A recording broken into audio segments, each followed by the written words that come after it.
Hello everyone. Today I'm going to be talking to you about some of my favorite books and even least favorite books and biggest surprises, biggest disappointments from the year so far. So like the first half of 2020. And this is actually called the mid-year book freakout tag. It's something that a lot of booktubers do. You can just search for it and you can see everybody is doing this right now. So I thought, why not? I'll do it too.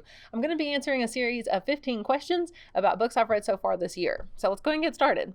So the first question is the favorite book you've read so far in 2020. And my favorite book is one I've already read before, and it's one of my favorite books ever, and it's my horrible copy of The Witching Hour by Anne Rice. I've already talked about this series in other videos, so you can go learn more about it there or just look it up. But this is a great series about history and this family of 13 witches that's sort of followed by this ghost-like figure, and the relationship between the family members is awesome, and it's just one of the best books of all time. So you can, it's literally falling apart. But anyway, I love The Witching Hour, and I reread it again this year. Definitely the best book I read this year. Okay, the next one is favorite sequel you've read this year. Okay, so my favorite sequel is probably A Court of Mist and Fury. So it is the sequel to, hold on, I'll show you. It is the sequel to this book called A Court of Thorns and Roses by Sarah J. Maas. And I read this one probably right around Christmas break last year, January, and I thought it was really good. It kind of was a Beauty and the Beast retelling that went totally off the rails, and I've talked about it in other videos as well, so I won't spend too much time here. But it's basically about this girl named Feyre who goes out on a hunt at the beginning because she's the one that kind of provides for her family, and she kills a wolf who it turns out, or she shoots a wolf with an arrow, and it turns out, she does kill it. It turns out it's not a wolf, it's actually a fae, a member of the fae, like fairy court, and she then has to pay for his life by spending the rest of hers now with the summer court. There's like different courts in the fairy realm, and she has to live with this guy named Tamlin, who is one of the high fairies, basically. And so there's a lot of court politics and a lot of romance as well. This one, the second book though, is my favorite one in the series. Things got really crazy. The plot was really interesting. The characters were awesome. One of my favorite characters of all time is in this book, and I'll tell you about him later because that's another one of the questions. Anyway, highly recommended. This is book 2. It's a trilogy. We'll talk about book 3 later because it was a disappointment. On to question number 3. Oh, newest release you haven't read yet, but you want to. So it's going to be right here on the screen. This book is, hold on, now I forgot what I put. Oh, I put Foundry Side, right. Okay, so it's actually not a new release. The new release is called Shorefall, and it's a sequel to a book called Foundry Side. And I really, really am interested in this series because I don't read much fantasy that's not young adult fantasy. This is like adult fantasy. So I think that's a super cool genre that I've never really read much of besides like Game of Thrones and stuff. So I'm really intrigued to try it. And I have pulled up what it's about because I don't feel like I can really explain it very well. It says it's about a girl who is a thief, and her latest target is a heavily guarded warehouse on the docks, and there's nothing her unique abilities can't handle. But unbeknownst to her, she's been sent to steal an artifact of imaginable power, an object that could revolutionize the magical technology known as scribing. The merchant houses who control this magic, the art of using coded commands to imbue everyday objects with sentience, have already used it to transform this area that they live in into a vast, remorseless capitalist machine. But if they can unlock the artifact's secrets, they will rewrite the world itself to suit their aims. Now someone in those houses wants her dead and the artifact for themselves. And in this city, there's nobody with the power to stop them. To have a chance at surviving and at stopping the deadly transformation that's underway, she will have to marshal unlikely allies, learn to harness the artifact's power for herself, and undergo her own transformation, one that will turn her into something she could never have imagined. So it's kind of like a heist, but like with magical artifacts, and I think that sounds awesome. And the sequel, like I said, is called Shorefall, so I definitely need to read the first one, and then I'm mostly looking forward to reading the second one. Okay, let's move on. The next question is the most anticipated release for the second half of the year. Well, of course, the next 2 books in the Dresden Files series, Peace Talks and Battleground, are my most anticipated books of the entire year. But if I had to pick something else besides like a book 15 or 16 and 17 in a series that you may not have read the other 15 books in, then I would probably pick Forest of Souls by Lori M. Lee. So this one sounds really, really cool. Here's what this one is about. I feel like I should read it to you. Okay, it's about a girl named Saoirse Ashwin, and she comes from nothing, but she's intent on becoming something. After years of training to become the queen's next royal spy, her plans are derailed when shamans attack her and kill her best friend. And then somehow she restores her friend to life. Unveiled as the first soul guide in living memory, she is summoned to the domain of the Spider King. For centuries, he has used his influence over the Dead Wood, an ancient forest possessed by souls, to enforce peace between the kingdoms. Now, with the trees growing wild and untamed, only a soul guide can restrain them. As war looms, Saoirse must master her newly awakened abilities before the trees shatter the brittle peace, or worse, claim her friend that she would die for. Danger lurks within the roots of Forest of Souls, an epic, unrelenting tale of destiny and sisterhood. So I think that just sounds really fascinating, and this is the book that I am truly looking forward to, that has come out pretty recently, and I have not got around to reading yet. I think we're even ordering it for the library. It should be coming in pretty soon. All right, let's move on. Our next question, number 5, is the biggest disappointment that you've read of the year so far. Well, unfortunately, that series I was talking to you about, this that I love the sequel, the third one in the series was highly disappointing. So the third one is this book called A Court of Wings and Ruin. It was very disappointing. It was awful. It was so boring, and the plot was terrible. The characters were terrible. I could write a whole review on how bad this book was and why. So it was just a sad way to end the series after really getting into books 1 and 2. And I am going to try this author again and give her another chance with the Throne of Glass series, which I'll talk more about in a minute. I was also really disappointed, I have to say. My other biggest disappointment is this book called Suggested Reading by Dave Connis. And the reason why I was so disappointed in this is because I'd heard it was a book about libraries. And obviously I'm a librarian and thought this sounded fascinating. So it's about banned books and how a girl who's a senior, she walks into her library on the first day of school, and the librarian there has his computer pulled up and no one's around. Well, she knows she shouldn't be reading her, emails from her librarian, but she goes to his computer anyway, and she sees that one of the emails is from the principal, and it's labeled like confidential. So, of course, she looks at it, and it says, hey, here are the books we're going to ban this year. And she's like, wait a minute, have we been banning books? Like, what? Has this been happening every year? And apparently it has. But she's at a private school, so, they're allowed to do that. They can ban whatever they want. So she kind of fights back against it, but, subtly at first. And she starts a, underground secret, banned library, basically, in her own locker. And then she starts using all of her friends' lockers and puts all these banned books in there and lets kids check them out. And the principal's kind of onto her, though. But the problem is that something bad happens in the book because a kid reads a banned book, and she starts to think that maybe there is a reason that these books are banned, and that maybe that's not a terrible thing, and not everyone should read every book at every point in their lives. So it's a really interesting question, because I didn't expect that to come up.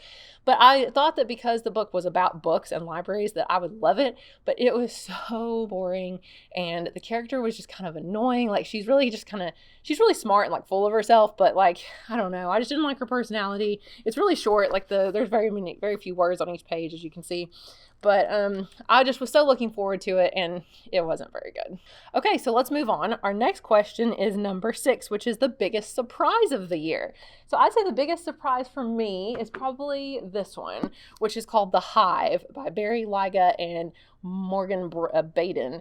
So this book is a sci-fi book, and we had ordered it for the library, several copies actually, and we were going to do it for a program called Readapalooza. And one of the other teachers of the school here read it for Readapalooza to kind of host a book discussion on it, and he hated it. So the way he talked about it, it sounded like it was awful. He told me the reasons why he didn't like it, and I thought, oh no, I'm going to hate this book too. I read it, and it was definitely a surprise because it was really good. It's one of the best young adult books I've read in a long time, for sure. And it, like I said, it is sci-fi, and it's set in kind of a futuristic world, but the only real difference in this world, everything's the same as ours, except for how they do social media. So it's about how there's this idea of the hive, which is this collective thing where it gives you justice because of what you post on social media.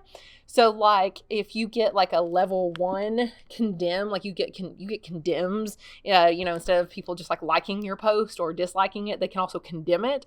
And if you get a level 1 condemn, people are allowed to do certain things to you, they can throw food at you in the street or throw rocks at you. And people are allowed to actually punish you for a certain length of time, maybe a day, maybe a week, maybe a year, depending on what you did online that was so bad. So it kind of gives you consequences. You know, you can't just be like trolling people online and saying bad things, because now there are consequences.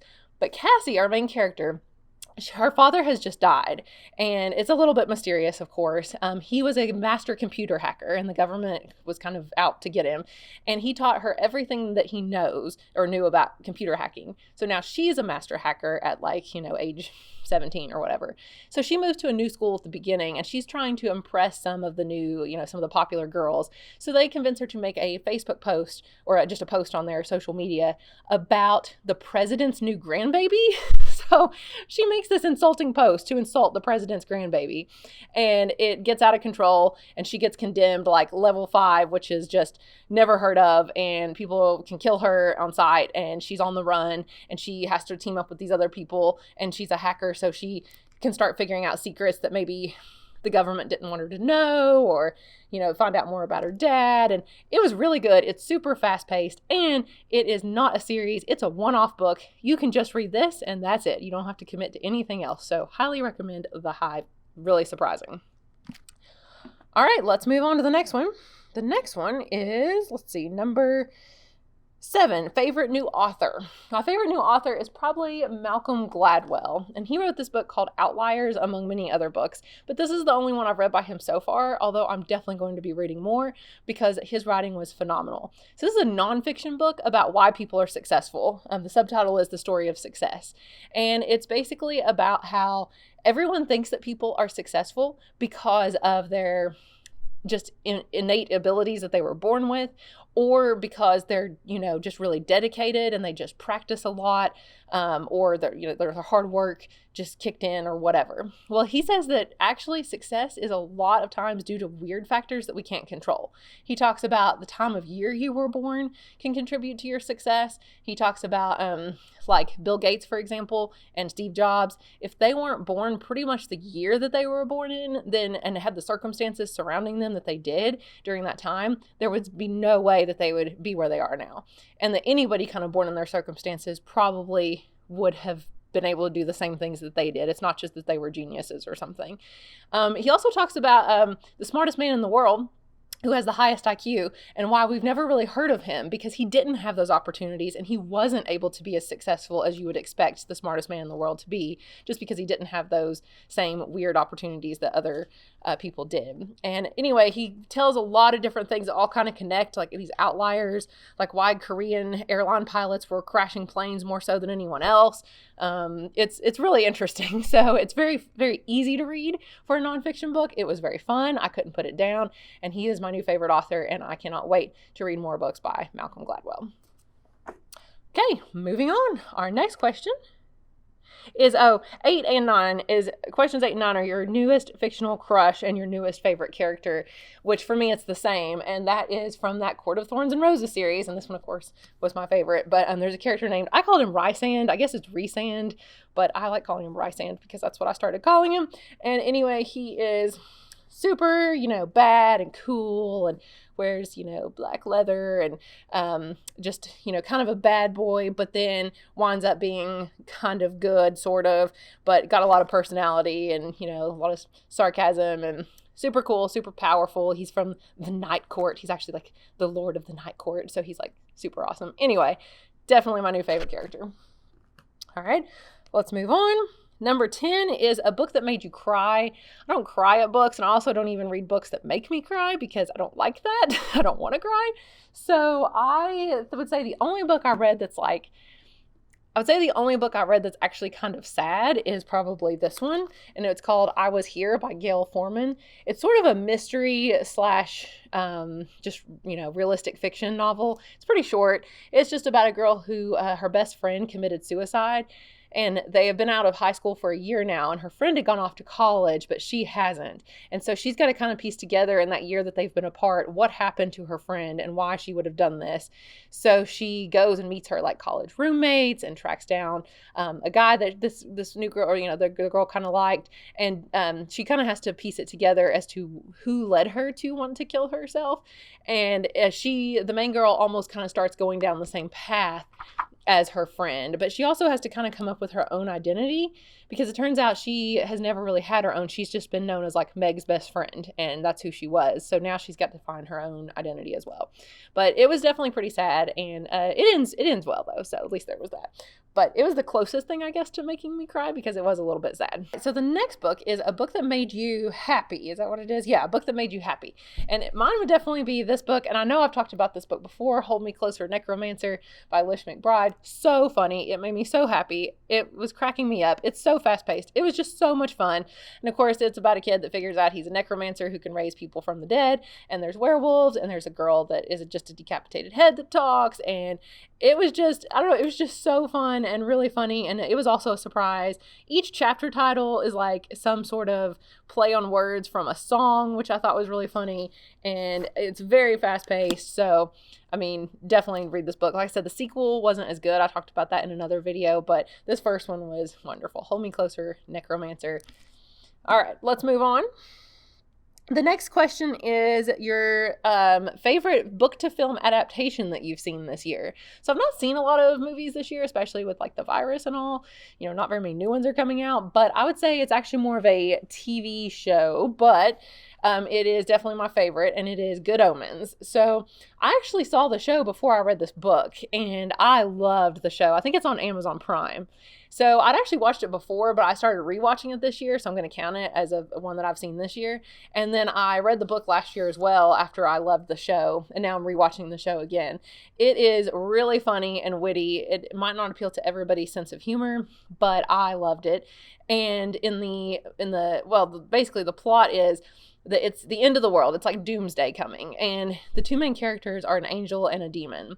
And it's just, their relationship is really funny because, of course, the demon you would think would be evil, but he sort of, you know, turns out to have some good tendencies as well. And then the angel realizes that, you know, maybe we don't want the world to end, and maybe we should actually, you know, let humanity continue on, because living on Earth is actually pretty fun, and he likes to like eat in restaurants and stuff, and that's not what all the other angels do. So anyway, they're both kind of outcast from their respective families and home places and things like that.